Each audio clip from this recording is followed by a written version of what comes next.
Hello traders, welcome back to profit pro.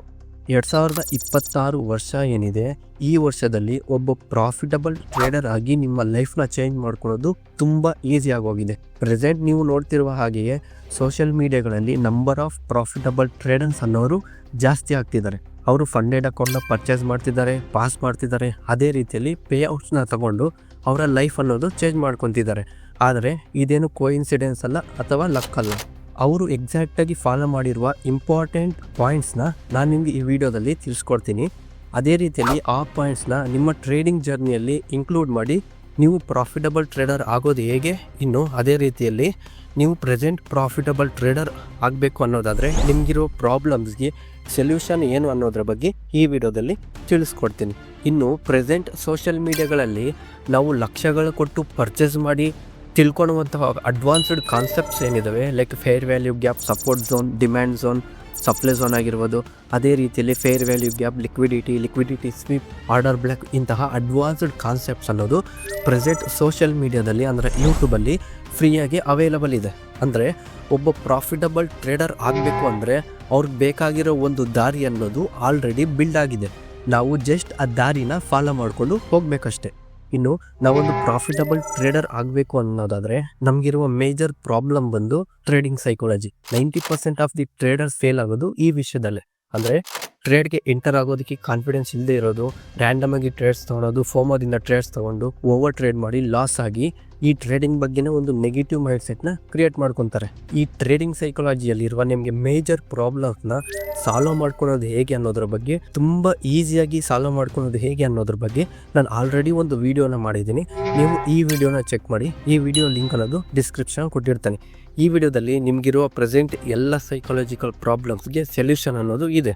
ಇನ್ನು ಈ trading ಸೈಕಾಲಜಿನ control ಮಾಡೋದ್ರಿಂದ, ಅಂದರೆ ನಿಮ್ಮ ಎಮೋಷನ್ಸ್ನ ಕಂಟ್ರೋಲ್ ಮಾಡೋದ್ರಿಂದ ನಿಮಗೆ ಪ್ರಾಫಿಟಬಲ್ ಟ್ರೇಡರ್ ಆಗೋದಕ್ಕೆ ಚಾನ್ಸ್ ಅನ್ನೋದು ಜಾಸ್ತಿ ಇರುತ್ತೆ. ಅದೇ ರೀತಿಯಲ್ಲಿ ಎರಡನೇ ಪ್ರಾಬ್ಲಮ್ ಬಂದು ಮಲ್ಟಿಪಲ್ ಸೆಟಪ್ಸ್ನ ಚೇಂಜ್ ಮಾಡೋದು. ಅಂದರೆ ಒಂದು ಸ್ಟ್ರಾಟಜಿಯಲ್ಲಿ ನೀವು ಟ್ರೇಡ್ ಮಾಡೋದಕ್ಕೆ ಸ್ಟಾರ್ಟ್ ಮಾಡಿದ್ರೆ ನೀವು ಅದೇ ಸ್ಟ್ರಾಟಜಿಯಲ್ಲಿ ಟ್ರೇಡ್ ಮಾಡಿ ಅದೇ ಸ್ಟ್ರಾಟಜಿ ಅಥವಾ ಅದೇ ಸೆಟಪ್ಪಲ್ಲಿ ಮಾಸ್ಟರ್ ಮಾಡಬೇಕಾಗಿರುತ್ತೆ. ನೀವು ಒಂದು ಸ್ವಲ್ಪ ದಿನ ಒಂದು ಕಾನ್ಸೆಪ್ಟಲ್ಲಿ ಟ್ರೇಡ್ ಮಾಡೋದು, ಇದು ವರ್ಕ್ ಆಗ್ತಿಲ್ಲ ಅಂತ ಇನ್ನೊಂದು ಕಾನ್ಸೆಪ್ಟ್ ಹೋಗೋದು, ಅದರಲ್ಲಿ ಲಾಸ್ ಬರ್ತಿದೆ ಅಂತ ಇನ್ನೊಂದು ಕಾನ್ಸೆಪ್ಟ್ಗೆ ಹೋಗೋದು. ಈ ಥರ ನೀವು ಚೇಂಜ್ ಮಾಡ್ತಾ ಇದ್ದರೆ ನೀವು ಪ್ರಾಫಿಟಬಲ್ ಟ್ರೇಡರ್ ಆಗೋದಕ್ಕೆ ತುಂಬ ಕಷ್ಟ ಆಗೋಗುತ್ತೆ. ಯಾಕಂದರೆ ಒಬ್ಬ ಪ್ರಾಫಿಟಬಲ್ ಟ್ರೇಡರ್ ಆಗಬೇಕು ಅಂದರೆ ಒಂದು ಹೈ ವಿನ್ ರೇಟ್ ಇರೋ ಸ್ಟ್ರಾಟಜಿ ಏನು ಬೇಕಾಗಿಲ್ಲ. ಅಂದರೆ 80%, 90% ವಿನ್ ರೇಟ್ ಕೊಡುವಂಥ ಸ್ಟ್ರಾಟಜಿ ಏನು ಅವಶ್ಯಕತೆ ಇಲ್ಲ. ನಿಮ್ಮ ಹತ್ರ ಒಂದು ಜಸ್ಟ್ 50% ವಿನ್ ರೇಟ್ ಇದ್ದು 1:2 ರಿಸ್ಕ್ ರಿವಾರ್ಡ್ ರೇಷಿಯೋ ಇರುವಂತಹ ಒಂದು ಸೆಟಪ್ ಇದ್ದರೆ ಸಾಕು, ನೀವು ಪ್ರಾಫಿಟಬಲ್ ಟ್ರೇಡರ್ ಆಗ್ಬೋದು. ಹೇಗೆ ಅಂದರೆ ಅಂದ್ಕೊಳ್ಳಿ, ಈಗ ನಿಮ್ಮ ಹತ್ರ ಒಂದು 50% ವಿನ್ ರೇಟ್ ಇರೋ ಸ್ಟ್ರಾಟಜಿ ಇದ್ದು ಅದರಲ್ಲಿ 1:2 ರಿಸ್ಕ್ ರಿವಾರ್ಡ್ ರೇಷಿಯೋ ಮೇಂಟೈನ್ ಮಾಡಿ ಇನ್ನು ಪರ್ ಟ್ರೇಡ್ಗೆ 1% ರಿಸ್ಕ್ ತೊಗೊಳೋದಾದರೆ ಅಂದ್ಕೊಳ್ಳಿ, ಪರ್ ಮಂತ್ಗೆ ನಿಮಗೆ 20 ಟ್ರೇಡ್ಸ್ ಅನ್ನೋದು ಸಿಗ್ತವೆ ಅಂದ್ಕೊಳ್ಳಿ. ಅದರಲ್ಲಿ 50% ಅಂದರೆ 10 ಟ್ರೇಡ್ ಲಾಸ್ ಆದರೆ ಇನ್ನು 10 ಟ್ರೇಡ್ ಅನ್ನೋದು ಟಾರ್ಗೆಟ್ ಹಿಟ್ ಆಗಿರುತ್ತೆ. 1:2 ರಿಸ್ಕ್ ರಿವಾರ್ಡ್ ರೇಷಿಯೋ ಇರೋದ್ರಿಂದ 10 ಟ್ರೇಡ್ ಲಾಸು ಅಂದರೆ ನಿಮಗೆ 10% ಲಾಸ್ ಆಗುತ್ತೆ. ಇನ್ನು 10 ಟ್ರೇಡು ಟಾರ್ಗೆಟ್ ಅಂದರೆ 20% ಅನ್ನೋದು ಪ್ರಾಫಿಟ್ ಬರುತ್ತೆ. ಅಂದರೆ 20%ಅಲ್ಲಿ 10% ಮೈನಸ್ ಮಾಡಿದ್ರೆ ನಿಮ್ಗೆ ಇನ್ನೂ 10% ಅನ್ನೋದು ಪ್ರಾಫಿಟ್ ಇರುತ್ತೆ. ಅಂದರೆ ನಿಮ್ಮ ಹತ್ರ 50% ವಿನ್ ರೇಟ್ ಇರುವಂಥ 1:2 ಸ್ಟ್ರಾಟಜಿ ಇದ್ದರೂ ಸಹ ನೀವೊಂದು ಪ್ರಾಫಿಟಬಲ್ ಟ್ರೇಡರ್ ಆಗ್ಬೋದು. ಅದೇ ರೀತಿಯಲ್ಲಿ ಒಂದು 50% ವಿನ್ ರೇಟ್ ಇರುವ ಸ್ಟ್ರಾಟಜಿ ಅಥವಾ ಸೆಟಪ್ನ ಬಿಲ್ಡ್ ಮಾಡ್ಕೊಳ್ಳೋದು ಅಷ್ಟೇನೂ ಕಷ್ಟ ಆಗೋದಿಲ್ಲ. ಅದೇ ರೀತಿಯಲ್ಲಿ ನಮ್ಮ ಚಾನಲ್ನಲ್ಲಿ ಆಲ್ರೆಡಿ ಒಂದು ಪ್ರಾಫಿಟಬಲ್ ಸ್ಟ್ರಾಟಜಿನ ಬಿಲ್ಡ್ ಮಾಡೋದು ಹೇಗೆ, ಇನ್ನು ಅದೇ ರೀತಿಯಲ್ಲಿ ಎಲ್ಲ ವಿಷಯಗಳು ಡಿಫೈನ್ಡ್ ಆಗಿ ಇರೋ ಒಂದು ಪ್ರಾಫಿಟಬಲ್ ಸ್ಟ್ರಾಟಜಿನ ಆಲ್ರೆಡಿ ತಿಳಿಸ್ಕೊಟ್ಟಿದ್ದೀನಿ. ನೀವು ಈ ವಿಡಿಯೋಗಳನ್ನು ಚೆಕ್ಔಟ್ ಮಾಡ್ಬೋದು. ಇದರಿಂದ ಪ್ರಾಫಿಟಬಲ್ ಟ್ರೇಡರ್ಸ್ ಅನ್ನೋರು ಅವರು ಹೈ ವಿನ್ ರೇಟ್ ಇರುವಂತಹ ಸೆಟಪ್ಗಳನ್ನು ಹುಡ್ಕೋದಿಲ್ಲ. ಅವರು ಜಸ್ಟ್ ಅವ್ರ ಹತ್ರ ಇರೋ ಒಂದು 50% ವಿನ್ ರೇಟ್ ಇದ್ದರೂ ಸಹ ಅಂಥ ಸ್ಟ್ರಾಟಜಿಗಳನ್ನೇ, ಅಂಥ ಸೆಟಪ್ಗಳನ್ನೇ ತಗೊಂಡು ಅವರು ಸೈಕಲಾಜಿಕಲಿ ಸ್ಟ್ರಾಂಗ್ ಆಗಿದ್ದು ರಿಸ್ಕ್ ಮ್ಯಾನೇಜ್ಮೆಂಟ್ನ ಮಾಡಿ ಪ್ರಾಫಿಟ್ಸ್ ಅನ್ನೋದು ಮಾಡ್ತಾರೆ. ಅದೇ ರೀತಿಯಲ್ಲಿ ಈ ವರ್ಲ್ಡಲ್ಲಿರುವಂತಹ ಟಾಪ್ ಬಿಗ್ಗೆಸ್ಟ್ ಪ್ರಾಫಿಟಬಲ್ ಟ್ರೇಡರ್ಸ್ನ ವಿನ್ ರೇಟ್ ಅನ್ನೋದು ಜಸ್ಟ್ 30% ಇದೆ. ಅಂದರೆ ಇದರಿಂದ ಅರ್ಥ ಮಾಡ್ಕೊಬೋದು, ನಾವು ಪ್ರಾಫಿಟಬಲ್ ಟ್ರೇಡರ್ ಆಗೋದಕ್ಕೆ ನಮಗೆ ಬೇಕಾಗಿರೋದು ಹೈ ವಿನ್ ರೇಟ್ ಅಲ್ಲ, ನಮ್ಮ ಟ್ರೇಡಿಂಗ್ ಸೈಕಾಲಜಿನ ಇಂಪ್ರೂವ್ ಮಾಡ್ಕೊಳೋದು. ಇನ್ನು ನಾವು ಪ್ರಾಫಿಟಬಲ್ ಟ್ರೇಡರ್ ಆಗೋದಕ್ಕೆ ನಮಗಿರೋ ಪ್ರಾಬ್ಲಮ್ ಬಂದು ಕ್ಯಾಪಿಟಲ್ ಆಗಿರುತ್ತೆ. ಅಂದರೆ ನಮ್ಮ ಇಂಡಿಯಾದಲ್ಲಿ ಮಿಡಲ್ ಕ್ಲಾಸ್ ಟ್ರೇಡರ್ಸ್ಗಿರೋ ಮೇಜರ್ ಪ್ರಾಬ್ಲಮ್ ಕ್ಯಾಪಿಟಲ್ ಇರೋದು. ಅವ್ರ ಹತ್ರ ಮಿನಿಮಮ್ ನಾಲೆಡ್ಜ್ ಅನ್ನೋದು ಇರುತ್ತೆ, ಆದರೆ ಅವ್ರ ಹತ್ರ ಕ್ಯಾಪಿಟಲ್ ಅನ್ನೋದು ಇರೋದಿಲ್ಲ. ಇದ್ರೂ ಸಹ ಅದು ತುಂಬ ಕಮ್ಮಿ ಇರೋದ್ರಿಂದ ಅದರಲ್ಲಿ ನಾವು ಟ್ರೇಡ್ ಮಾಡಿ ಅಕೌಂಟ್ನ ಗೇನ್ ಮಾಡಿ ಸ್ಕೇಲ್ ಅಪ್ ಮಾಡೋದು ತುಂಬ ಲೇಟ್ ಆಗೋಗುತ್ತೆ. ಇದರಿಂದ ನೀವೊಂದು ಸಕ್ಸಸ್ಫುಲ್ ಟ್ರೇಡರ್ ಆಗೋದಕ್ಕೆ ತುಂಬ ಟೈಮ್ ತೊಗೊಳುತ್ತೆ. ಅದೇ ರೀತಿಯಲ್ಲಿ ಚಾನ್ಸಸ್ ಅನ್ನೋದು ತುಂಬ ಕಮ್ಮಿ ಇರುತ್ತೆ. ಪ್ರೆಸೆಂಟ್ ಪ್ರಾಫಿಟಬಲ್ ಟ್ರೇಡರ್ಸಲ್ಲಿ 80% ಆಫ್ ದಿ ಟ್ರೇಡರ್ಸ್ ಏನಿದ್ದಾರೆ ಅವರು ಯಾವುದೇ ಕಾರಣಕ್ಕೂ ಸಹ ಟ್ರೇಡ್ ಮಾಡೋದಕ್ಕೆ ಅವರ ಕ್ಯಾಪಿಟಲ್ ಅನ್ನೋದು ಯೂಸ್ ಮಾಡೋದಿಲ್ಲ. ಇದಕ್ಕೆ ಆಲ್ಟರ್ನೇಟ್ ಆಗಿ ಅವರು ಫಂಡೆಡ್ ಅಕೌಂಟ್ಸ್ನ ಪರ್ಚೇಸ್ ಮಾಡ್ತಾರೆ. ಈ ಫಂಡೆಡ್ ಅಕೌಂಟ್ನ ಪರ್ಚೇಸ್ ಮಾಡಿ ಚಾಲೆಂಜಸ್ನ ಕಂಪ್ಲೀಟ್ ಮಾಡಿ ಫಂಡೆಡ್ನ ಅಕೌಂಟ್ಸ್ನ ತಗೊಂಡು ಅದರಲ್ಲಿ ಟ್ರೇಡ್ ಮಾಡಿ ಅವರು ಪ್ರಾಫಿಟ್ಸ್ ಅನ್ನೋದು ವಿತ್ಡ್ರಾ ಮಾಡ್ಕೊತಾರೆ. ಅದೇ ರೀತಿಯಲ್ಲಿ ಈ ಫಂಡೆಡ್ ಅಕೌಂಟ್ಸ್ ಅಂದರೆ ಏನು, ಇದನ್ನು ತೊಗೊಳೋದು ಹೇಗೆ, ಇದರಲ್ಲಿರುವ ರೂಲ್ಸು ರೆಗ್ಯುಲೇಷನ್ಸ್ ಏನು ಅನ್ನೋದ್ರ ಬಗ್ಗೆ ನೀವು ತಿಳ್ಕೊಬೇಕು ಅನ್ನೋದಾದರೆ ನಮ್ಮ ಚಾನಲ್ನಲ್ಲಿ ಆಲ್ರೆಡಿ ಇದಕ್ಕೆ ಸಂಬಂಧಪಟ್ಟ ಒಂದು ಫುಲ್ ಇನ್ಫಾರ್ಮೇಷನ್ ಇರುವ ಒಂದು ವಿಡಿಯೋ ಅನ್ನೋದು ಇದೆ. ನೀವು ಈ ವಿಡಿಯೋನ ಚೆಕ್ ಮಾಡಿ ಇದ್ರ ಬಗ್ಗೆ ಇರುವ ಎಂಟೈರ್ ಕಾನ್ಸೆಪ್ಟ್ನ ತಿಳ್ಕೊಬೋದು. ಈಗ ಅಂದ್ಕೊಳ್ಳಿ ನಿಮ್ಮ ಹತ್ರ ಒಂದು 10,000 ಕ್ಯಾಪಿಟಲ್ ಇದೆ ಅಂದ್ಕೊಳ್ಳಿ. ನೀವು ಈ 10,000 ಕ್ಯಾಪಿಟಲ್ನ ಬ್ರೋಕರ್ ಅಕೌಂಟಲ್ಲಿ ಹಾಕ್ಕೊಂಡು ನೀವು ಆಗಲೇ ಹೇಳಿರೋ ಸ್ಟ್ರಾಟಜಿ ಪ್ರಕಾರ ನೀವು ಯಾವುದೇ ರೂಲ್ಸ್ನ ಬ್ರೇಕ್ ಮಾಡ್ದಿರ ಟ್ರೇಡಿಂಗ್ ಮಾಡಿದ್ರೂ ಸಹ ನಿಮ್ಮ ಪರ್ ಮಂತ್ ಅನ್ನೋದು 10% ಪ್ರಾಫಿಟ್ ಬರುತ್ತೆ. 10% ಅನ್ನೋ ಪ್ರಾಫಿಟ್ ದೊಡ್ಡದೇ ಆಗಿದ್ರೂ ಸಹ ನಿಮ್ಮ ಕ್ಯಾಪಿಟಲ್ ಮೇಲೆ ಅದು ತುಂಬ ಚಿಕ್ಕದಾಗಿರುತ್ತೆ. ಏಕೆಂದರೆ ನಿಮ್ಮ ಹತ್ರ ಇರೋದೇ 10,000 ಅಂದರೆ ಅದರಲ್ಲಿ 10% ಅಂದರೆ ಜಸ್ಟ್ 1,000 ರೂಪಾಯಿ ಮಾತ್ರ ಆಗಿರುತ್ತೆ. ನೀವು ಈ ಸ್ಕೇಲಲ್ಲಿ ಟ್ರೇಡ್ ಮಾಡಿ ನಿಮ್ಮ ಅಕೌಂಟ್ನ ಸ್ಕೇಲ್ ಅಪ್ ಮಾಡಿ ನೀವು ಪ್ರಾಫಿಟಬಲ್ ಟ್ರೇಡರ್ ಆಗಬೇಕು ಅನ್ನೋದಾದರೆ ತುಂಬ ಟೈಮ್ ತಗೊಳುತ್ತೆ. ಅದೇ ರೀತಿಯಲ್ಲಿ ಚಾನ್ಸಸ್ ಅನ್ನೋದು ತುಂಬ ಕಮ್ಮಿ ಇರುತ್ತೆ. ಆದ್ದರಿಂದ ಇದೇ 10,000ದಲ್ಲಿ ನೀವು 3 ಫಂಡೆಡ್ ಅಕೌಂಟ್ಸ್ನ ಪರ್ಚೇಸ್ ಮಾಡ್ಬೋದು. ಅಂದರೆ ನೀವು 3,000 ಪೇ ಮಾಡಿ $5,000 ಅಕೌಂಟ್ ಆಕ್ಸೆಸ್ ತೊಗೋಬೋದು. ಅಂದರೆ ಇಂಡಿಯನ್ ಕರೆನ್ಸಿಯಲ್ಲಿ ಹತ್ತತ್ರ 4.5 ಲಕ್ಷ ಇರುತ್ತೆ. ಅಂದರೆ ನೀವು ಜಸ್ಟ್ 3,000ದಿಂದ 4.5 ಲಕ್ಷ ಕ್ಯಾಪಿಟಲ್ ಇರುವಂತಹ ಒಂದು ಫಂಡೆಡ್ ಅಕೌಂಟ್ನ ಆಕ್ಸೆಸ್ ತೊಗೊಂಡು ನೀವು ಆಗಲೇ ಹೇಳಿರುವಂತಹ ಸೇಮ್ ಸ್ಟ್ರಾಟಜಿ 50% ವಿನ್ ರೇಟ್ ಇರೋ ಸ್ಟ್ರಾಟಜಿಯಲ್ಲಿ ಟ್ರೇಡ್ ಮಾಡೋದಾದರೆ ನಿಮ್ಮ ಪರ್ ಮಂತಿಗೆ 10% ಪ್ರಾಫಿಟ್ ನೀವು ಗೇನ್ ಮಾಡೋದು ಸಹ ಆ 5,000ಅಲ್ಲಿ 10% ಅಂದರೆ ಅದು $500 ಆಗಿರುತ್ತೆ. ಅಂದರೆ ಆ $500 ಮತ್ತೆ ನೀವು ಸ್ಕೇಲ್ ಅಪ್ ಮಾಡಬೇಕಂದ್ರೆ ನೀವು 1 lakh ಅಕೌಂಟ್ನ ಪರ್ಚೇಸ್ ಮಾಡ್ಬೋದು. ಅಂದರೆ $1,00,000 ಅಕೌಂಟ್ನ ಪರ್ಚೇಸ್ ಮಾಡ್ಬೋದು. ಅಂದರೆ ಇಂಡಿಯನ್ ಕರೆನ್ಸಿಲಿ ಹತ್ತತ್ರ 90 ಲಕ್ಷವರೆಗೂ ಇರುತ್ತೆ.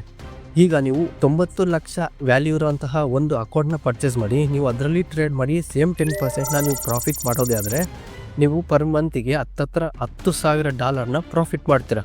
ಇಲ್ಲಿ ನೋಡ್ಬೋದು, ನೀವು ಜಸ್ಟ್ 3,000ಇಂದ ಸ್ಟಾರ್ಟ್ ಮಾಡಿ ವಿತಿನ್ ಮಂತ್ಸಲ್ಲಿ ಪರ್ ಮಂತಿಗೆ $10,000 ಪೇಔಟ್ ತಗೊಳ್ಳೋಷ್ಟು ದೂರ ಹೋಗ್ಬೋದು. ಆದರೆ ಇಂತಹ ಒಂದು ಕಾನ್ಸೆಪ್ಟ್ ಇದೆ ಅಂತ ತುಂಬ ಜನಕ್ಕೆ ಗೊತ್ತೇ ಇಲ್ಲ. ಇದನ್ನೆಲ್ಲ ಮಾಡಬೇಕು ಅನ್ನೋದಾದರೆ ನಿಮ್ಮ ಟ್ರೇಡಿಂಗ್ ಸೈಕಾಲಜಿ ಅನ್ನೋದು ತುಂಬ ಸ್ಟ್ರಾಂಗ್ ಆಗಿ ಇರಬೇಕಾಗುತ್ತೆ. ಇನ್ನು ಆಗಲೇ ಹೇಳಿರುವಂತಹ 50% ವಿನ್ ರೇಟ್ ಇರುವ ಯಾವುದೇ ಸ್ಟ್ರಾಟಜಿಯಲ್ಲಿ ನೀವು ಯಾವುದೇ ರೂಲ್ಸ್ನ ಬ್ರೇಕ್ ಮಾಡ್ದಿರಾ ಟ್ರೇಡ್ನ ಮಾಡ್ತಾ ಇರೋದಾದರೆ ನಿಮಗೆ ಗೊತ್ತಿಲ್ಲದಿರೋ ಹಾಗೆಯೇ ನೀವು ಒಂದು ಡಿಸಿಪ್ಲಿನ್ನ ಫಾಲೋ ಮಾಡ್ತಿರ್ತೀರ. ಇದರಿಂದ ನೀವು ಪ್ರಾಫಿಟಬಲ್ ಟ್ರೇಡರ್ ಆಗೋದಕ್ಕೆ ಚಾನ್ಸ್ ಅನ್ನೋದು ಹೈ ಇರುತ್ತೆ. ಏಕೆಂದರೆ ಡಿಸಿಪ್ಲಿನ್, ಕನ್ಸಿಸ್ಟೆನ್ಸಿ ಅನ್ನೋದೇ ಒಬ್ಬ ಪ್ರಾಫಿಟಬಲ್ ಟ್ರೇಡರ್ ಆಗೋದಕ್ಕೆ ಕೀ ರೋಲ್ನ ಪ್ಲೇ ಮಾಡುತ್ತೆ. ನಾನು ಆಗಲೇ ಹೇಳಿರುವಂತಹ ನೀವು ಯಾವುದೇ ಕಾನ್ಸೆಪ್ಟಲ್ಲಿ ಟ್ರೇಡ್ ಮಾಡಿದ್ರೂ ಪರವಾಗಿಲ್ಲ, ಫೇರ್ ವ್ಯಾಲ್ಯೂ ಗ್ಯಾಪ್ ಆಗಿರ್ಬೋದು, ಆರ್ಡರ್ ಬ್ಲಾಕ್ ಆಗಿರ್ಬೋದು, ಡಿಮ್ಯಾಂಡ್ ಸಪ್ಲೈ ಝೋನ್ಸ್ ಆಗಿರ್ಬೋದು, ಲಿಕ್ವಿಡಿಟಿ ಸ್ವೀಪ್ ಆಗಿರ್ಬೋದು, ಅದೇ ರೀತಿಯಲ್ಲಿ ಸಪೋರ್ಟ್ ಆಗಿರ್ಬೋದು, ರೆಸಿಸ್ಟೆನ್ಸ್ ಆಗಿರ್ಬೋದು, ಚಾರ್ಟ್ ಪ್ಯಾಟರ್ನ್ಸ್ ಆಗಿರ್ಬೋದು, ನೀವು ಯಾವುದೇ ರೀತಿಯ ಕಾನ್ಸೆಪ್ಟಲ್ಲಿ ಟ್ರೇಡ್ ಮಾಡಿದ್ರೂ ಸಹ ಪ್ರಾಬ್ಲಮ್ ಇಲ್ಲ. ಬಟ್ ನೀವು ಆ ಸೆಟಪ್ಪಲ್ಲಿ ಮಾಸ್ಟರ್ ಅನ್ನೋದು ಮಾಡಬೇಕಾಗಿರುತ್ತೆ. ನಿಮ್ಮ ಆ ಎಂಟ್ರಿ ಸಿಸ್ಟಮ್ ಬಗ್ಗೆ, ಆ ಸ್ಟಾಪ್ ಲಾಸ್ ಸಿಸ್ಟಮ್ ಬಗ್ಗೆ, ಆ ಸ್ಟ್ರಾಟಜಿಯ ವಿನ್ ರೇಟ್ ಬಗ್ಗೆ ಪ್ರತಿಯೊಂದು ಸಹ ನೀವು ತಿಳ್ಕೊಬೇಕಾಗಿರುತ್ತೆ. ಅದೇ ರೀತಿಯಲ್ಲಿ ಇಂಪಾರ್ಟೆಂಟಾಗಿ ಆ ಸ್ಟ್ರಾಟಜಿ ಅಥವಾ ಆ ಸೆಟಪ್ನ ನೀವು ಬ್ಯಾಕ್ ಟೆಸ್ಟ್ ಮಾಡಬೇಕಾಗುತ್ತೆ.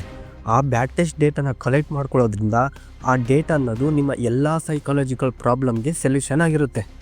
ಇನ್ನು 4ನೇ ಪಾಯಿಂಟ್ ಬಂದು ಡೆಡಿಕೇಶನ್ ಆಗಿರುತ್ತೆ.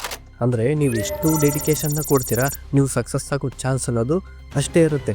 ನೀವು ನಿಮ್ಮ ಟ್ರೇಡಿಂಗ್ನ ಬಗ್ಗೆ ಎಷ್ಟು ಡೆಡಿಕೇಟೆಡಾಗಿ ವರ್ಕ್ ಮಾಡ್ತಿದ್ದೀರಾ ಅನ್ನೋದನ್ನು ನೀವು ತಿಳ್ಕೊಬೇಕಾಗುತ್ತೆ. ಪರ್ ವೀಕ್ಗೆ ಎಷ್ಟು ಅವರ್ಸ್ ಅನ್ನೋದು ನಾನು ಬ್ಯಾಕ್ ಟೆಸ್ಟ್ ಮಾಡೋದಕ್ಕೆ ಯೂಸ್ ಮಾಡ್ತಾಯಿದ್ದೀನಿ, ಎಷ್ಟು ಅವರ್ಸ್ ಅನ್ನೋದು ಸ್ಟ್ರಾಟಜಿನ ಡಿಫೈನ್ ಮಾಡೋದಕ್ಕೆ ಯೂಸ್ ಮಾಡ್ತಾಯಿದ್ದೀನಿ. ಅದೇ ರೀತಿಯಲ್ಲಿ ನನ್ನ ಟ್ರೇಡಿಂಗ್ ಸೈಕಾಲಜಿ ಇಂಪ್ರೂವ್ ಮಾಡ್ಕೊಳ್ಳೋದು ಹೇಗೆ ಅನ್ನೋದ್ರ ಬಗ್ಗೆ ನೀವು ಡೆಡಿಕೇಟಾಗಿ ಕಲ್ತ್ಕೊಂಡ್ರೆ ಮಾತ್ರ ನಿಮಗೆ ಹೈ ಚಾನ್ಸ್ ಇರುತ್ತೆ ಪ್ರಾಫಿಟಬಲ್ ಟ್ರೇಡರ್ ಆಗೋದಕ್ಕೆ. ಅಂದ್ಕೊಳ್ಳಿ, ನೀವೊಬ್ಬ ಸ್ಟೂಡೆಂಟ್ ಆಗಿದ್ದರೆ ಅಥವಾ ಒಬ್ಬ ಜಾಬ್ ಮಾಡ್ತಾಯಿದ್ರೆ ನೀವು ಒಂದು 40,000 to 50,000 ಸ್ಯಾಲ್ರಿ ಇರುವಂತಹ ಜಾಬ್ನ ತೊಗೊಬೇಕು ಅನ್ನೋದಾದರೆ ನೀವು 4 to 5 ವರ್ಷ ಅನ್ನೋದು ಕಾಲೇಜಿಗೆ ಹೋಗಿ ಹಾರ್ಡ್ ವರ್ಕ್ ಮಾಡಿರ್ತೀರ. ಅಂದ್ಕೊಳ್ಳಿ, ಪರ್ ಡೇಗೆ 8 hours ಕಾಲೇಜಲ್ಲಿದ್ದು ಇದೇ ಥರ ಸೇಮ್ 5 ವರ್ಷ ನೀವು ಡೆಡಿಕೇಟಾಗಿ ಹಾರ್ಡ್ ವರ್ಕ್ ಮಾಡಿದ್ದೀರಾ. ಇದೆಲ್ಲ ಮಾಡಿದ್ಮೇಲೆ ಸಹ ನಿಮಗೆ ಒಂದು 40,000 to 50,000 ಸ್ಯಾಲರಿ ಸಿಗುವಂತಹ ಜಾಬ್ ಅನ್ನೋದು ಸಿಗುತ್ತೆ.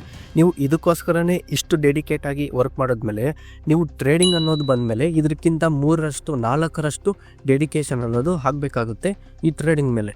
ಅದೇ ರೀತಿಯಲ್ಲಿ ಈ ಟ್ರೇಡಿಂಗ್ನಲ್ಲಿ ಸಕ್ಸಸ್ ಆಗಬೇಕು ಅನ್ನೋದಾದರೆ ಇದು ಟೈಮ್ ಟೇಕಿಂಗ್ ಪ್ರೊಸೆಸ್ ಆಗಿರುತ್ತೆ. ಅಂದರೆ ನಿಮಗೆ ನಿಮ್ಮ ಓನ್ ಟೈಮ್ನ ತೊಗೊಬೇಕಾಗುತ್ತೆ ನೀವು ಲರ್ನ್ ಮಾಡೋದಕ್ಕೆ, ಸಕ್ಸಸ್ ಆಗೋದಕ್ಕೆ. ನೀವು ಬಂದಿದ್ದ ಮಂತಲ್ಲೇ ಪ್ರಾಫಿಟ್ ಆಗೋಗಬೇಕು, ನಾನು ಸಕ್ಸಸ್ ಆಗೋಗಬೇಕು ಅಂದರೆ ಇದಾಗೋದಿಲ್ಲ.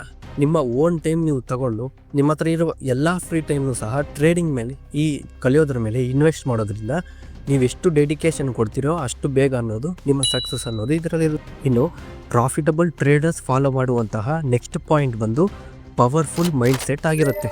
ಅಂದರೆ ಒಬ್ಬ ಪ್ರಾಫಿಟಬಲ್ ಟ್ರೇಡರ್ ಅನ್ನೋದು ಒಂದು ಸ್ಟ್ರಾಟಜಿನ ಬಿಲ್ಡ್ ಮಾಡಿ ಆ ಸ್ಟ್ರಾಟಜಿಯನ್ನು ಟೆಸ್ಟ್ ಮಾಡಿ ಬ್ಯಾಕ್ ಟೆಸ್ಟ್ ಮಾಡಿ ಆ ಬ್ಯಾಕ್ ಟೆಸ್ಟ್ ಡೇಟಾದಿಂದ ಅವನ ಎಲ್ಲ ಸೈಕಾಲಜಿಕಲ್ ಪ್ರಾಬ್ಲಮ್ನ ಸೊಲ್ಯೂಷನ್ ಮಾಡಿಕೊಂಡು ಆ ಡೇಟಾ ಪ್ರಕಾರ ಅವನೊಂದು ಸಿಸ್ಟಮ್ನ ಬಿಲ್ಡ್ ಮಾಡ್ಕೊಂಡಿರ್ತಾನೆ. ಅಂದರೆ ಅವನ ಸ್ಟ್ರಾಟಜಿಯಲ್ಲಿ ಪ್ರತಿಯೊಂದು ಸಹ ಡಿಫೈನ್ಡ್ ಆಗಿರುತ್ತೆ. ಅಂದರೆ ರಿಸ್ಕ್ ಆಗಿರ್ಬೋದು, ರಿವಾರ್ಡ್ ಆಗಿರ್ಬೋದು, ಎಂಟ್ರಿ ಸಿಸ್ಟಮ್ ಆಗಿರ್ಬೋದು, ಎಕ್ಸಿಟ್ ಸಿಸ್ಟಮ್ ಆಗಿರ್ಬೋದು, ಟೈಮ್ ವಿಂಡೋ ಆಗಿರ್ಬೋದು, ಇಂತಹ ಎಲ್ಲ ಕಾನ್ಸೆಪ್ಟ್ಗಳನ್ನು ಸಹ ಅವನು ಡಿಫೈನ್ ಮಾಡಿಕೊಂಡು ಅದು ಪ್ರಾಫಿಟಬಲ್ ಇದ್ದರೆ ಮಾತ್ರನೇ ಅವನು ಟ್ರೇಡ್ ಮಾಡ್ತಾನೆ. ಅದೇ ರೀತಿಯಲ್ಲಿ ಆ ಟ್ರೇಡಿಂಗ್ನ ರೂಲ್ಸ್ ಏನಿರ್ತವೆ ಆ ರೂಲ್ಸ್ನ ಬಿಟ್ಟು ಅವನು ಯಾವುದೇ ಕಾರಣಕ್ಕೂ ಸಹ ರ್ಯಾಂಡಮ್ ಆಗಿ ಟ್ರೇಡ್ ಮಾಡೋದಿಲ್ಲ. ಅಂದರೆ ಅವನು ಸ್ಟ್ರಾಟಜಿ ಬಿಟ್ಟು ಔಟ್ಸೈಡಲ್ಲಿ ಮಾರ್ಕೆಟಲ್ಲಿ 1000 ಪಾಯಿಂಟ್ಸ್ ಗೇನ್ ಆದರೂ ಇಲ್ಲ ಮಾರ್ಕೆಟ್ ಕ್ರ್ಯಾಶ್ ಆಗೋದ್ರೂ ಸಹ ಅವನು ತಲೆ ಅನ್ನೋದು ಕೆಡಿಸ್ಕೊಳ್ಳೋದಿಲ್ಲ. ಏಕೆಂದರೆ ಅವನ ಹತ್ರ ಇರೋ ಸ್ಟ್ರಾಟಜಿಯ ಬ್ಯಾಕ್ ಟೆಸ್ಟ್ ಡೇಟಾ ಪ್ರಕಾರ ಅವನು ಪ್ರತಿಯೊಂದು ಸಹ ಡಿಫೈನ್ ಮಾಡಿದ್ದಾನೆ. ಇವತ್ತು ಲಾಸ್ ಆಯಿತು ಅಂದರೆ ನಾಳೆ ಯಾವುದೇ ಕಾರಣಕ್ಕೂ ಪ್ರಾಫಿಟ್ ಅನ್ನೋದು ಬಂದೇ ಬರುತ್ತೆ ಅನ್ನೋದು ಅವನಿಗೆ ಮೊದಲೇ ಗೊತ್ತಿರುತ್ತೆ. ಈ ರೀತಿಯ ಒಂದು ಮೈಂಡ್ ಸೆಟ್ನ ಬಿಲ್ಡ್ ಮಾಡ್ಕೊಬೇಕಾಗುತ್ತೆ. ಆದರೆ ನಾವೇನು ಮಾಡ್ತೀವಿ ಅನ್ನೋದಾದರೆ ಯೂಟ್ಯೂಬಲ್ಲಿ ಹೋಗಿ ಲೈವ್ ಚಾನಲ್ಸ್ನ ಓಪನ್ ಮಾಡ್ತೀವಿ. ಅಂದರೆ ಒಬ್ಬ ಟ್ರೇಡರ್ ಬಂದು ಒಂದು ಇನ್ಸ್ಟ್ರೂಮೆಂಟಲ್ಲಿ ಸೆಲ್ ಮಾಡಿದರೆ ಸೇಮ್ ಅದೇ ಇನ್ಸ್ಟ್ರೂಮೆಂಟಲ್ಲಿ ಇನ್ನೊಬ್ಬ ಟ್ರೇಡರ್ನವನು ಬೈ ಮಾಡಿರ್ತಾನೆ. ಈ ಮಧ್ಯದಲ್ಲಿ ನೀವು ಎರಡನ್ನೂ ನೋಡಿ ನೀವು ಬೈ ಮಾಡಬೇಕಾ ಸೆಲ್ ಮಾಡಬೇಕಾ ಗೊತ್ತಾಗ್ತೀರಾ, ಇಲ್ದಿರೋ ಒಂದು ಟೆನ್ಷನ್ನ ಕ್ರಿಯೇಟ್ ಮಾಡಿಕೊಂಡು ಇಲ್ದಿರೋ ಕನ್ಫ್ಯೂಷನ್ನ ನೀವು ಗೇನ್ ಮಾಡ್ಕೊತೀರ. ಅದೇ ರೀತಿಯಲ್ಲಿ ಅಲ್ಲಿ ಲೈವ್ ಮಾಡ್ತಿರುವಂಥ ಟ್ರೇಡರ್ಸ್ ಅನ್ನೋರು ಅವರು ವೆಲ್ ಡಿಫೈನ್ಡ್ ಆಗಿರ್ತಾರೆ. ಅವ್ರಿಗೆ ಇವತ್ತು ಲಾಸ್ ಆಗ್ಬೋದು, ಬಟ್ ನಾಳೆ ಅನ್ನೋದು ಪ್ರಾಫಿಟ್ನ ಬುಕ್ ಮಾಡ್ತಾರೆ. ಅವರು ಯಾವುದೇ ಕಾರಣಕ್ಕೂ ರ್ಯಾಂಡಮ್ ಆಗಿ ಟ್ರೇಡ್ ಮಾಡ್ತಿಲ್ಲ. ಅವ್ರೇನು ಮಾಡ್ತಿದ್ದಾರೆ ಅನ್ನೋದು ಅವ್ರಿಗೆ ಡಿಫೈನ್ಡ್ ಆಗಿರೋದ್ರಿಂದ ಅವ್ರು ಇವೆನ್ ರಾಂಗ್ ಆದರೂ ಸಹ ಅವರು ಅದನ್ನೇ ಮಾಡ್ತಾರೆ. ಯಾಕಂದರೆ ಪ್ರತಿಯೊಂದು ಸಹ ಡಿಫೈನ್ಡ್ ಆಗಿರೋದ್ರಿಂದ ಅವರು ಇವತ್ತು ಲಾಸ್ ಬುಕ್ ಮಾಡೋದಾದರೆ ನಾಳೆ ಅನ್ನೋದು ಪ್ರಾಫಿಟ್ನ ಮಾಡ್ತಾರೆ. ಅದೇ ರೀತಿಯಲ್ಲಿ ನಾವೇನು ಮಾಡ್ತೀವಿ, ಬೇರೆಯವರ ಟ್ರೇಡ್ಸ್ ಬಗ್ಗೆ ಕಂಪೇರ್ ಮಾಡ್ಕೊತೀವಿ. ಅಂದರೆ ಇವಾಗ ಯೂಟ್ಯೂಬಲ್ಲಿ ಯಾರೋ ಒಬ್ಬ 30 ಲಕ್ಷ ಪ್ರಾಫಿಟ್ನ ಒಂದೇ ಟ್ರೇಡಲ್ಲಿ ಮಾಡಿ ತೋರಿಸೋದಂದರೆ ನಿಮಗೆ ನೀವು ಅಂದ್ಕೊಳ್ಳೋದು ನಾನು ಅದೇ ರೀತಿಯಲ್ಲಿ ಮಾಡಬೇಕು, ನಾನು ಬೇಗ ಆ ಪೊಸಿಷನ್ಗೆ ರೀಚ್ ಆಗಬೇಕು ಅಂತೇಳಿ ಅಗ್ರೆಸಿವ್ ಆಗಿ ಹೋಗ್ತೀರ. ಈ ರೀತಿಯಲ್ಲಿ ಮಾಡಬಾರ್ದು. ನೀವು ಆ ಟ್ರೇಡರ್ ಏನಿದ್ದಾನೆ ಅವನು ಕೂಡ ನೀವು ಪ್ರೆಸೆಂಟ್ ಫೇಸ್ ಮಾಡ್ತಿರೋ ಒಂದು ಸಿಚುವೇಶನ್ನ ಫೇಸ್ ಮಾಡಿಕೊಂಡೆ ಅಲ್ಲಿವರೆಗೂ ರೀಚ್ ಆಗಿರ್ತಾನೆ. ಆದರೆ ಅದರಿಂದ ಇರುವಂಥ ಡೆಡಿಕೇಶನ್ ಆಗಿರ್ಬೋದು, ಅವನ ಹಾರ್ಡ್ ವರ್ಕ್ ಅನ್ನೋದು ಇರುತ್ತೆ. ಆದರೆ 30 ಲಕ್ಷ ಅನ್ನೋದು ನಿಮಗೆ ದೊಡ್ಡದಾದರೆ ಬಟ್ ಆ 30 ಲಕ್ಷ ಅನ್ನೋದು ಅವನು ಯೂಸ್ ಮಾಡೋ ಕ್ಯಾಪಿಟಲ್ಲಿ 1% ಆಗಿರ್ಬೋದು. ಆದ್ದರಿಂದ ಒಂದು ಪವರ್ಫುಲ್ ಮೈಂಡ್ ಸೆಟ್ನ ನೀವು ಬಿಲ್ಡ್ ಮಾಡಿಕೊಂಡು ಇರಬೇಕಾಗುತ್ತೆ. ಯಾವುದೇ ಕಾರಣಕ್ಕೂ ಸಹ ನಿಮ್ಮ ಸ್ಟ್ರಾಟಜಿಯ ರೂಲ್ಸ್ ಏನಿದೆ ಅದನ್ನು ಬ್ರೇಕ್ ಮಾಡಬಾರ್ದು. ಈಗ ಅಂದ್ಕೊಳ್ಳಿ ನಿಮ್ಮ ಹತ್ರ ಒಂದು ಪ್ರಾಫಿಟಬಲ್ ಸ್ಟ್ರಾಟಜಿ ಇದೆ. ಆ ಸ್ಟ್ರಾಟಜಿ ಅನ್ನೋದು ಡಿಫೈನ್ಡ್ ಆಗಿದ್ದು ನೀವು ಆ ಸ್ಟ್ರಾಟಜಿಯ ಬ್ಯಾಕ್ ಟೆಸ್ಟ್ ಡೇಟಾ ನೋಡೋದಾದರೆ ಅದು ಪ್ರಾಫಿಟಬಲ್ ಆಗಿದ್ದು ವೆಲ್ ಡಿಫೈನ್ಡ್ ಆಗಿದೆ ಅನ್ನೋದಾದರೆ ಈಗ ನಿಮಗೆ ಹೇಳಿ ಆ ಸ್ಟ್ರಾಟಜಿ ಮೇಲೆ ಇರೋ ಕಾನ್ಫಿಡೆನ್ಸ್ ಅನ್ನೋದು ಯಾವ ಲೆವೆಲಲ್ಲಿ ಇರುತ್ತೆ. ಅದೇ ರೀತಿಯಲ್ಲಿ ಹೀಗೆ ಇರುವಾಗ ನಿಮಗೆ ಬೇರೆಯವ್ರ ಸ್ಟ್ರಾಟಜಿ ಮೇಲೆ ಇಂಟ್ರೆಸ್ಟ್ ಇರೋದಿಲ್ಲ. ಅದೇ ರೀತಿಯಲ್ಲಿ ಬೇರೆ ಟ್ರೇಡರ್ ಏನು ಮಾಡ್ತಿದ್ದಾನೆ, ಅವನು ಯಾವ ಕಾನ್ಸೆಪ್ಟ್ನ ತಿಳ್ಕೊತಿದ್ದಾನೆ ಅನ್ನೋದ್ರ ಬಗ್ಗೆ ನಿಮಗೆ ಇಂಟ್ರೆಸ್ಟ್ ಅನ್ನೋದು ಇರೋದಿಲ್ಲ.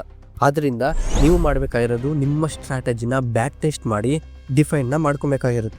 ನೀವು ಒಬ್ಬ ಪ್ರಾಫಿಟಬಲ್ ಟ್ರೇಡರ್ ಥರ ಮೈಂಡ್ಸೆಟ್ನ ಬಿಲ್ಡ್ ಮಾಡಿಕೊಂಡು ಕಾನ್ಫಿಡೆನ್ಸ್ನ ಗೇನ್ ಮಾಡಬೇಕು ಅನ್ನೋದಾದರೆ ಅದು ನೀವು ನಿಮ್ಮ ಸ್ಟ್ರಾಟಜಿಯ ಬ್ಯಾಕ್ ಟೆಸ್ಟ್ ಮಾಡಿದ್ರೆ ಮಾತ್ರನೇ ಪಾಸಿಬಲ್ ಆಗೋದು. ನೀವು ಈ ಎಲ್ಲ ಕಾನ್ಸೆಪ್ಟ್ನ ಮೇಲೆ ಡೆಡಿಕೇಶನಿಂದ 1 ವರ್ಷ ಅಥವಾ 2 ವರ್ಷ ವರ್ಕ್ ಮಾಡಿ ನೋಡಿ, ರಿಸಲ್ಟ್ಸ್ ಅನ್ನೋದು ನಿಮಗೆ ಗೊತ್ತಾಗುತ್ತೆ. ನೀವು ಇಂಪಾರ್ಟೆಂಟಾಗಿ ಪ್ರಾಫಿಟ್ಸ್ ಮೇಲೆ ಕಾನ್ಸಂಟ್ರೇಟ್ ಮಾಡಬೇಡಿ. ನಿಮ್ಮ ಟ್ರೇಡಿಂಗ್ ಪ್ರಾಸೆಸ್ ಏನಿದೆ ಇದ್ರ ಮೇಲೆ ಕಾನ್ಸಂಟ್ರೇಟ್ ಮಾಡಬೇಕಾಗುತ್ತೆ. ಅಂದರೆ ನೀವು 1 ವರ್ಷ 10,000 ಅರ್ನ್ ಮಾಡಿದ್ರು ಸಹ ಅದು ವರ್ಕ್ ಆಗ್ತಿದ್ರೆ ನೀವು ಸೇಮ್ ಸೆಟಪ್ಪಲ್ಲಿ 10 ಲಕ್ಷ ಕೂಡ ಮಾಡ್ಬೋದು ಸ್ಕೇಲ್ ಅಪ್ ಮಾಡಿ. ಆದರೆ ಇಲ್ಲಿ ಸೆಟಪ್ನ ಇಂಪ್ರೂವ್ ಮಾಡ್ಕೊಳ್ಳೋದು ಇಂಪಾರ್ಟೆಂಟ್ ಆಗಿರುತ್ತೆ ಪ್ರಾಫಿಟ್ಗಿಂತ. ಇನ್ನು ಈ ಇಷ್ಟು ಪಾಯಿಂಟ್ಸ್ ಅನ್ನೋದು ಒಬ್ಬ ಪ್ರಾಫಿಟಬಲ್ ಟ್ರೇಡರ್ ಪ್ರೆಸೆಂಟ್ ಫಾಲೋ ಮಾಡ್ತಿರೋ ಪಾಯಿಂಟ್ಸ್ ಆಗಿದೆ. ಅಂದರೆ ಸಿಂಪಲಾಗಿ ಹೇಳಬೇಕು ಅನ್ನೋದಾದರೆ ನೀವು ಯಾವುದಾದ್ರೂ ಒಂದು ಕಾನ್ಸೆಪ್ಟ್ ಮೇಲೆ ಮಾಸ್ಟರ್ ಮಾಡಿ ಆ ಸೆಟಪ್ಪಲ್ಲಿ ನೀವು ರಿಸ್ಕ್ ಮ್ಯಾನೇಜ್ಮೆಂಟ್ ಮಾಡಿ ನಿಮ್ಮ ಟ್ರೇಡಿಂಗ್ ಸೈಕಾಲಜಿನ ಕಂಟ್ರೋಲ್ ಮಾಡಿಕೊಂಡು ಒಂದು ಪವರ್ಫುಲ್ ಮೈಂಡ್ಸೆಟ್ನ ಬಿಲ್ಡ್ ಮಾಡಿಕೊಂಡು ನೀವು ಕನ್ಸಿಸ್ಟೆನ್ಸಿಯಿಂದ ಡಿಸಿಪ್ಲಿನಿಂದ ಟ್ರೇಡ್ ಮಾಡೋದಾದರೆ ನೀವು ಸಕ್ಸಸ್ಫುಲ್ ಟ್ರೇಡರ್ ಆಗೋದಕ್ಕೆ 100% ಚಾನ್ಸ್ ಅನ್ನೋದು ಇರುತ್ತೆ. ಇನ್ನು ಈ 2026 ವರ್ಷ ಏನಿದೆ ಈ ವರ್ಷದಲ್ಲಿ ನೀವೆಲ್ಲರೂ ಸಹ ಒಬ್ಬ ಪ್ರಾಫಿಟಬಲ್ ಟ್ರೇಡರ್ ಆಗಿ ನಿಮ್ಮ ಲೈಫಲ್ಲಿ ಸಕ್ಸಸ್ ಆಗಬೇಕು ಅಂತ ಕೋರ್ತಾ ಈ ವಿಡಿಯೋ ನಿಮಗೆ ಎಂಡ್ ಮಾಡ್ತೀನಿ. ಈ ವಿಡಿಯೋ ಏನಾದರೂ ನಿಮ್ಗೆ ಇಷ್ಟ ಆಗಿದ್ರೆ ಚಾನಲ್ನ ತಪ್ಪದೇ ಸಬ್ಸ್ಕ್ರೈಬ್ ಮಾಡಿಕೊಂಡು ಲೈಕ್ ಮಾಡಿ, ಈ ವಿಡಿಯೋನ ನಿಮ್ಮ ಫ್ರೆಂಡ್ಸಿಗೆ ಶೇರ್ ಮಾಡಿ.